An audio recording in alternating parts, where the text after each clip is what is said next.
Hello बच्चों, let's read this question. The question says assertion angular momentum of two dipole system is not conserved. Reason: there is a net torque on the system. Option first, both assertion and reason are correct and reason is the correct explanation of assertion. Option second, both assertion and reason are correct but reason is not the correct explanation of assertion. Option third, assertion is correct but reason is incorrect. Option fourth, both assertion and reason are incorrect. तो इस question के अंदर हमें क्या दिया है? Assertion में हमें दे रखा है कि दो डाइपोल सिस्टम का जो एंगुलर मोमेंटम है वो कंजर्व नहीं रह सकता। रीजन हमें दे रखा है कि नेट टॉर्क जो है वो अप्लाई हो रहा है, इस कारण से जो एंगुलर मोमेंटम है वो कंजर्व नहीं रहेगा। तो बात करते हैं की कंसेप्ट की। की कंसेप्ट के अंदर हम लोग डिस्कस कर लेते हैं कि यदि कोई डाइपोल रखा गया है तो डाइपोल के ऊपर हमारे पास टॉर्क कितना होगा।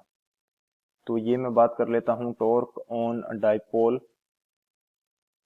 तो जो टॉर्क टो है इसकी वैल्यू हमारे पास रहती है p E sine theta. Theta is the angle of dipole with electric field. So ये हमारे पास टॉर्क की वैल्यू रहती है। एंड सेकंड हमारे पास रिलेशन होता है एंगुलर मोमेंटम एंड टॉर्क के अंदर। तो ये रिलेशन क्या होता है? Tau is equal to d L by d t. Tau is equal to d L by d t. L हमारे पास क्या है? Angular momentum. यदि हमारे पास टो की वैल्यू जीरो है तो टॉर्क यदि जीरो है तो एंगुलर मोमेंटम कंजर्व रहेगा। ये दो हमारे की कंसेप्ट हो गए। इन दोनों की कंसेप्ट की हेल्प से इस क्वेश्चन को सोल्व करते हैं। सॉल्यूशन की यदि बात करें तो हमें क्वेश्चन के अंदर क्या दे रखा है कि दो डाइपोल का यदि सिस्टम है तो वो उसका एंगुलर मोमेंटम कंजर्व नहीं रह सकता। तो हमने अभी डिफाइन किया कि टो जो है dl बाई डी टी होता है। यदि टो की वैल्यू जीरो है तो dl की वैल्यू भी जीरो होगी, यानी कि change in the angular momentum वो जीरो आएगा, यानी कि एंगुलर मोमेंटम कंजर्व रहेगा। सो यहाँ पे यदि एक यूनिफॉर्म इलेक्ट्रिक फील्ड में अज्यूम करता हूँ कि मेरे पास एक यूनिफॉर्म इलेक्ट्रिक फील्ड है कुछ इस तरह से। ये मेरे पास क्या है? एक यूनिफॉर्म इलेक्ट्रिक फील्ड है एंड इसके अंदर हमारे पास दो डाइपोल रखे गए हैं कुछ इस तरह से। दो डाइपोल हैं कुछ इस तरह से एंड ये इनका एंगल है थीटा। डाइपोल को मैं बोल देता हूं इनका डाइपोल या मोमेंट क्या है इनका? पी है। या डाइपोल को शो किससे करते हैं? पी से। इनका एंगल इलेक्ट्रिक फील्ड ई के साथ कितना है? थीटा। तो एक डाइपोल के ऊपर जो टॉर्क लगेगा वो हमारे पास कितना होगा? ये हमारे पास होता है P E sign theta. Theta की कुछ ना कुछ वैल्यू है, पी की कुछ ना कुछ वैल्यू है एंड ई हमारे पास मैग्नेटिक फील्ड है, इसकी कुछ ना कुछ वैल्यू है। सो जो हमारे पास टॉर्क है दोनों कंडीशन के लिए, ये मैं यदि इनको P1 एंड P2 भी मान लेता हूं तो टॉर्क T1 एंड T2 की वैल्यू कुछ ना कुछ होगी। T1 एंड T2 की वैल्यू कुछ ना कुछ होगी, यानी कि T1 एंड T2 इस तो नेट के रूप में क्या होगा हमारे पास?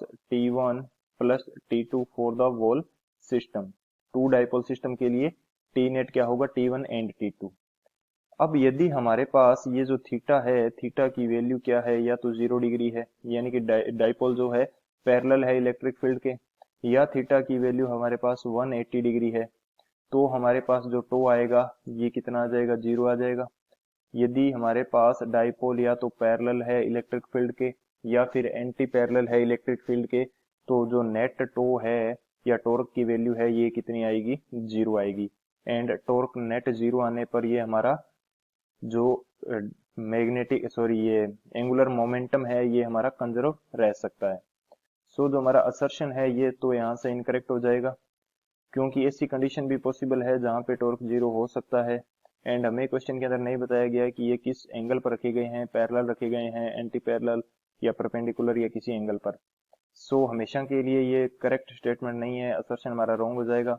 रीजन हमारा क्या है? रीजन भी हमारा रॉन्ग हो जाएगा, क्योंकि ये भी जरूरी नहीं है कि इसके ऊपर नेट टॉर्क अप्लाई होता रहे, टॉर्क जीरो हो सकता है। सो असर्शन भी इनकरेक्ट है एंड रीजन भी इनकरेक्ट है। तो कौन सा ऑप्शन करेक्ट हो जाएगा हमारे पास? जो फोर्थ ऑप्शन है D, both assertion and reason are incorrect, ये हमारा करेक्ट हो जाएगा। So option D is the final answer. I hope you understood it well. Best of luck. Thank you.